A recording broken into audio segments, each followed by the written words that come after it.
세상에서 가장 힘센 신랑을 찾습니다. 이런 동화책이 있습니다.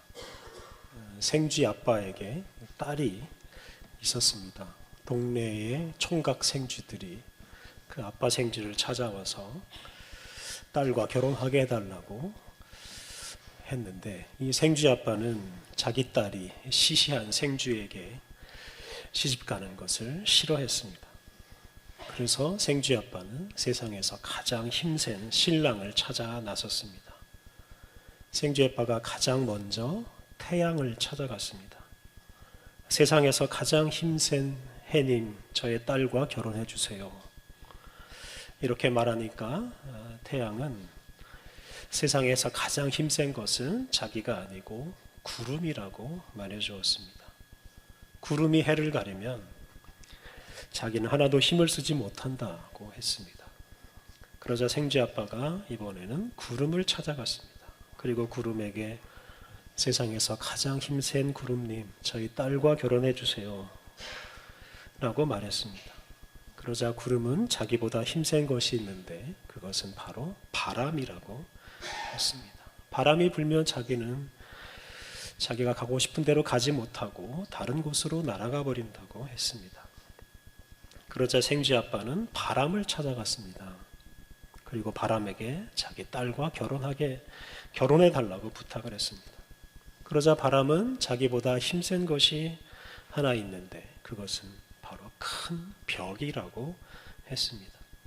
그 큰 벽은 아무리 센 바람이 불어도 꿈쩍하지 않기 때문입니다. 그러자 생쥐 아빠는 그 큰 벽을 찾아갔습니다. 그리고 그 벽에게 자기 딸과 결혼해 달라고 부탁했습니다. 그러자 그 큰 벽은 자기 몸에 나 있는 작은 구멍 하나를 가리키면서 자기보다 힘센 것이 있는데 그것은 바로 자기의 몸에 구멍을 낸 생쥐라고 말해 주었습니다. 그러자 아빠 생쥐는 다시 마을로 돌아와서 동네 생쥐 중에서 사윗감을 찾아서 딸과 결혼하게 했습니다. 세상에서 가장 힘센 것은 멀리 있지 않고 우리와 가장 가까운 곳에 있기 마련입니다. 어린아이에게 세상에서 가장 힘센 사람은 가장 가까운 곳에 있는 엄마나 아빠이기 마련입니다. 또 아무리 힘센 사람이 있어도 그 힘센 사람이 멀리 있거나 자기와 상관이 없으면 그 힘센 사람이 존재하는 것이 아무런 의미가 없습니다. 오늘 우리가 묵상할 설교 주제는 나에게 가장 힘센 사람은 누구인가 하는 것입니다. 오늘은 사도신경 강의 3번째 시간입니다. 사도신경은 삼위일체 하나님에 대한 믿음의 고백입니다. 삼위일체 하나님을 성부, 즉 아버지 하나님, 그리고 성자, 아들 하나님, 그리고 성령 하나님이라고 부릅니다. 그 삼위일체 하나님 중에서 우리는 가장 먼저 아버지 하나님을 부르고 그 하나님에 대한 믿음을 고백합니다. 아버지 하나님에 대한 믿음의 고백은 2가지입니다. 나는 전능하신 아버지 하나님, 그리고 천지의 창조주를 믿습니다. 그래서 첫째는 전능하신 분이고 둘째는 창조주이십니다. 오늘은 전능하신 아버지 하나님을 묵상하고 다음 주에는 천지의 창조주이신 아버지 하나님을 묵상합니다. 이 전능하신 하나님은 모든 것을 다 할 수 있는 하나님, 이런 일반적인 뜻이 아닙니다. 하나님이라고 해서 모든 것을 다 할 수 있는 것은 아닙니다. 하나님이 못하시는 일도 많습니다. 예를 들면 하나님은 악한 일을 하지 못하십니다. 하나님은 약속한 것을 어기지 못하십니다. 하나님은 거짓말을 하지 못하십니다.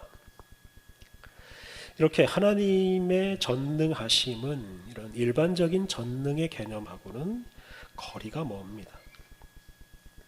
전능하신 하나님의 뜻은 그 전능하신 하나님이라는 표현이 나온 이 성경에서 유추할 수가 있습니다. 성경에서 전능하신 하나님이라는 이 구절이 처음 등장하는 곳이 바로 오늘 우리가 봉독한 구약성경 창세기 17장 1절 말씀입니다. 아브라함이 99세 때에 하나님께서 아브라함에게 나타나시면서 당신을 소개하시는데 그때 나는 전능한 하나님이라고 말씀하셨습니다. 전능한 하나님, 이것은 하나님의 이름 중 하나입니다. 이 전능한 하나님을 히브리어로 하면 엘 샤다이입니다.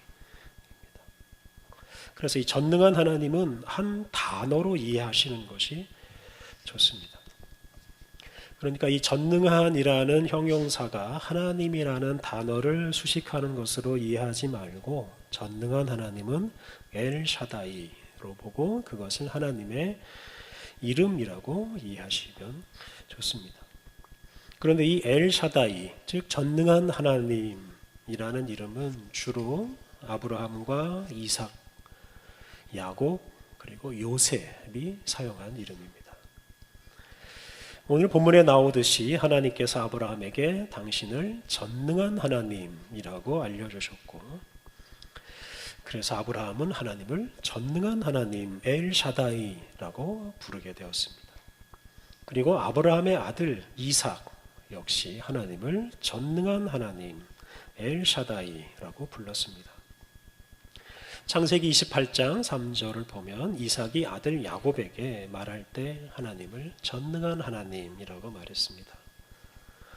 또 창세기 35장 11절을 보면 하나님께서 야곱에게 나타나셔서 당신을 전능한 하나님이라고 또 소개하셨습니다. 야곱은 아버지 이삭으로부터 또 하나님으로부터 이런 전능한 하나님이라는 이름을 알게 되었고, 그래서 그도 하나님을 부를 때 전능한 하나님이라고 불렀습니다. 이렇게 전능한 하나님은 아브라함과 이삭과 야곱, 이런 소위 족장이라고 불리던 사람들이 만난 하나님입니다. 그러면 이렇게 족장들에게 이 전능한 하나님은 어떠한 하나님이었겠습니까? 오늘 읽은 본문에서 그 전능한 하나님의 모습을 잘 알 수 있습니다. 창세기 17장 1절, 아브라함이 99세 때에 여호와께서 아브라함에게 나타나서 그에게 이르시되 나는 전능한 하나님이라 너는 내 앞에서 행하여 완전하라. 하나님께서 아브라함에게 나타나셨습니다. 아브라함에게 당신을 보여주셨습니다. 그리고 그에게 말씀하셨습니다. 나는 전능한 하나님이라고 말씀하셨습니다. 여기서 한번 상상을 해보십시오. 전능한 하나님이 아브라함에게 어떤 모습으로 나타나셨겠습니까?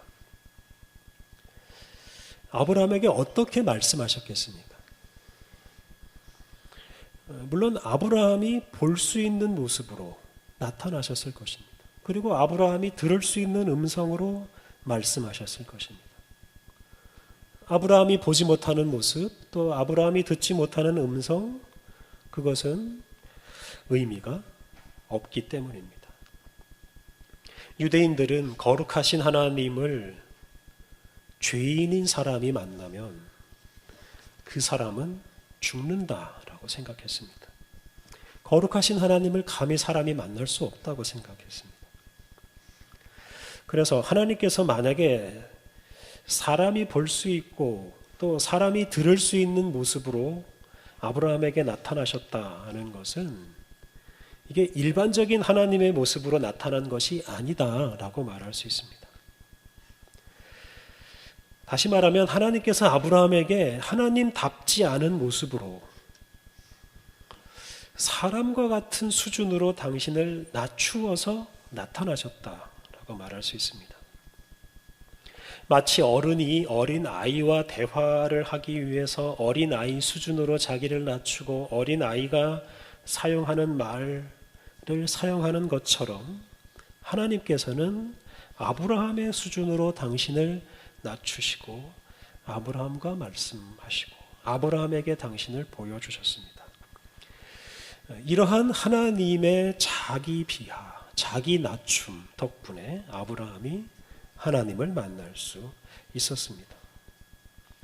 2절 이하에서 하나님은 아브라함과 언약을 맺으신다고 말씀하시면서 그 언약의 내용을 알려주십니다. 이것은 하나님께서 아브라함을 언약 또는 계약의 당사자로 인정하신다 하는 뜻입니다. 다시 말하면 하나님과 아브라함이 계약의 당사자로서 동등한 위치에서 언약을 맺고 계약을 맺는다는 말씀입니다. 그런데 하나님께서 어떻게 사람과 같은 위치에서 언약을 맺을 수가 있겠습니까? 이건 역시 하나님께서 당신을 낮추심으로써 가능한 일입니다. 하나님께서 당신을 낮추심으로 아브라함을 만나고 하나님께서 당신을 낮추심으로 아브라함이 하나님을 만나고 대화하고 하나님과 계약을 맺을 수가 있었습니다. 여기서 우리는 전능하신 하나님의 의미를 알 수 있습니다. 하나님의 전능은 당신을 높이는 능력이 아니라 정반대로 당신을 낮추는 능력입니다. 일반적으로 능력이 있다고 하는 사람은 다른 사람이 자기를 쳐다볼 수도 없을 만큼 자기를 높이려고 하는 경우가 많습니다. 재산이나 지위로 자기를 높이는 사람을 대개 능력 있는 사람이라고 부릅니다. 그런데 전능하신 하나님은 당신의 능력을 그런 방식으로 사용하지 않으십니다. 하나님은 정반대로 당신을 한없이 낮추셔서 사람과 같은 위치까지 내려오셨습니다. 전능하신 하나님은 당신을 낮추셔서 아브라함과 같은 위치까지 내려오셨고 아브라함이 처한 그 상황까지도 함께 하셨습니다. 그 후로도 하나님은 아브라함의 아들 이삭, 또 이삭의 아들 야곱과도 같은 관계를 맺으셨습니다. 그리고 그러한 관계를 통해서 이스라엘 민족의 기초를 놓으셨고 그래서 이스라엘 민족이 생겨납니다. 전능하신 하나님께서 사람과 같이 당신을 낮추심으로 또 사람과 함께 하심으로 이스라엘 민족이 생겨났습니다. 전능하신 하나님께서 당신을 낮추심으로써 이 땅에 당신의 뜻을 알고 당신의 뜻을 전하는 새로운 민족이 탄생했습니다. 하나님께서 그 민족을 통해서 율법을 주시고 당신의 뜻을 알리시고 또한 그 민족을 통해서 이 땅에 예수님을 보내주셨습니다. 우리는 하나님의 전능하심이 어떤 방향으로 사용되는지를 주목해야 합니다. 세상에서 제일 무식한 사람은 돈 자랑, 힘 자랑하는 사람입니다. 그런 식으로 자신의 능력을 사용하고 자랑하는 사람은 세상을 절망에 빠뜨리고 맙니다. 그런 식으로 능력 있는 사람은 세상에 많으면 많을수록 세상이 재앙에 빠지고 맙니다. 얼마 전에 가버나움이라는 영화를 보게 됐습니다. 레바논에 살고 있는 그 난민들, 그 사이에서 일어나는 일들을 실제 난민들이 배우가 되어서 표현한 영화입니다.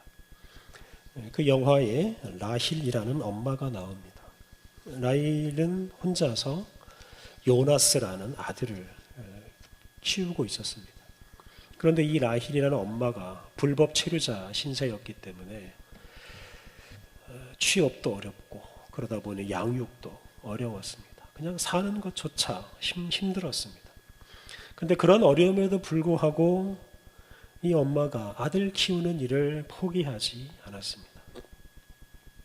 어느 날 이 라힐이라는 엄마와 요나스라는 아들이 살고 있는 가정에 자인이라는 소년이 합류해서 함께 살게 되었습니다. 그러면서 이 자인이 그 엄마가 아들을 키우는 모습을 지켜보았습니다. 그러다가 엄마 라힐이 경찰에 체포되어서 불법 체류자이기 때문에 체포되어서 감옥에 들어가고 말았습니다. 그러다 보니까 그 12살짜리 소년 자인이 그 아기 요나스를 키우게 됐습니다. 참 힘들게 키웠습니다. 이 라힐이나 요나스 모두 자기 혼자 사는 것조차 힘든 상황에서 그들의 그 모든 능력을 오직 그 아기 키우는 일에 다 사용했습니다. 그래서 이 두 사람은 아기를 키우는 일에 능력 있는 사람이라고 할 수 있습니다. 사실 이런 일이 특별해 보이기도 하지만 가난했던 시절에 우리들의 어머니나 아버지들 대부분이 사실 그렇게 살았습니다. 그 자기의 능력을 자기를 위해 사용하지 않고 자녀를 위해서, 가정을 위해서 다 사용했습니다. 그리고 그런 능력 때문에 가정이 유지되고 나라가 유지되고 또 세상이 유지되고 있습니다. 힘이 생기거나 돈이 생기면 다 노는 데 써버리고 자랑하는 데 써버리는 사람, 자기를 위해서 다 소비하는 사람, 그런 사람이 아무리 능력이 많으면 뭐하고 아무리 많으면 뭘 하겠습니까? 하나님은 전능하시지만 그 전능하심은 모든 걸 다 할 수 있는 능력이 아닙니다. 하나님의 전능하심은 사람을 만나는 데 전능함이고 사람을 사랑하고 사람을 구원하는 일에 사용되는 전능함입니다. 오늘 봉독한 신약의 말씀은 전능하신 하나님이 어떤 분이신지를 우리에게 잘 알려줍니다. 오늘 본문 요한일서 4장 8절에 하나님에 대한 위대한 신앙 고백이 나옵니다. 8절 하반절에 하나님은 사랑이심이라 라는 고백이 나옵니다. 하나님은 사랑이십니다. 하나님이 하시는 일은 다 사랑입니다. 9절은 사랑이신 하나님이 하신 일을 말합니다. 9절 하나님의 사랑이 우리에게 이렇게 나타난 바 되었으니 하나님이 자기의 독생자를 세상에 보내심은 그로 말미암아 우리를 살리려 하심이라. 하나님이 당신의 독생자 예수님을 보내셔서 우리를 살리신 사건, 바로 하나님의 사랑을 가장 잘 보여줍니다. 예수라는 사람, 베들레헴에서 태어나고 나사렛에서 성장하고 갈릴리 지역에서 하나님 나라를 선포하고 복음을 전하고 또 십자가에서 죽으시고 부활하신 그분의 말씀과 그분의 삶이 바로 하나님의 사랑을 가장 잘 보여주는 사건입니다. 또 그 사랑의 사건을 통해서 우리들이 죄와 사망의 권세로부터 벗어났습니다. 10절 사랑은 여기 있으니 우리가 하나님을 사랑한 것이 아니요 하나님이 우리를 사랑하사 우리 죄를 속하기 위하여 화목제물로 그 아들을 보내셨습니다. 하나님이 우리가 하나님을 알기 전에 먼저 우리를 아시고 먼저 우리를 사랑하셨습니다. 우리가 이 세상에 존재하기도 전에 하나님이 우리 인생을 계획하시고 우리를 사랑해 주셨습니다. 우리가 하나님을 사랑하지도 않았는데 하나님은 먼저 우리를 사랑해 주셨고 우리가 죄에 빠져 있을 때 하나님께서 우리를 위해서 예수님을 보내셔서 십자가에 죽게 하셨습니다. 예수님을 화목제물이 되게 하셨습니다. 전능하신 하나님이 당신의 독생자를 보내시고 심지어 죽게 한다는 것, 한편으로 이해가 쉽지 않습니다. 전능하신 하나님이라면 그 큰 능력으로 또는 마법 같은 기술로 일을 하실 수도 있었을 텐데 왜 굳이 예수님을 십자가에 죽게 하는 방식으로 일을 하셨겠습니까? 하나님은 사랑이시기 때문에 그렇습니다. 하나님의 전능하심은 오직 사랑하는 일에만 사용되기 때문입니다. 우리를 향한 하나님의 그 극진한 사랑 때문에 십자가 사건이 일어나게 하신 것입니다. 만약에 하나님께서 그 당신의 그 큰 능력을 우리를 감시하고 우리를 심판하고 우리를 벌 주는데 사용하신다면 우리가 어떻게 되겠습니까? 하나님의 그 전지전능하심이 우리의 잘못을 파헤치고 우리에게 벌을 주는 일에 사용된다면 우리 중에 누가 감히 하나님 앞에 설 수 있겠습니까? 하나님의 전능하심이 우리를 오직 사랑하고 우리를 구원하는 일에 사용되기에 우리가 하나님과 화목한 사이가 될 수 있었습니다. 우리는 나는 전능하신 아버지 하나님을 믿습니다 라고 고백할 때마다 그러한 하나님의 전능하심을 찬양하고 감사해야 합니다. 또 한편으로는 그러한 전능하신 아버지 하나님처럼 살려고 애써야 합니다. 우리는 무엇이든 다 할 수 있는 그런 무소불위의 능력 또는 모든 소원을 다 이룰 수 있는 마법 같은 능력, 그런 것을 추구해서는 안 됩니다. 우리의 능력을 소비하고 놀고 자랑하는 일에 사용해서도 안 됩니다.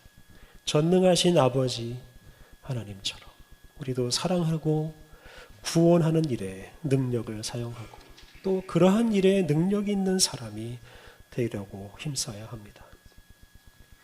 전능하신 아버지 하나님을 믿는 성도 여러분, 전능하신 아버지 하나님은 우리를 구원하시고 우리를 사랑하시는 일에 능력이 있으셔서 결코 이 일에 실패하지 않으십니다.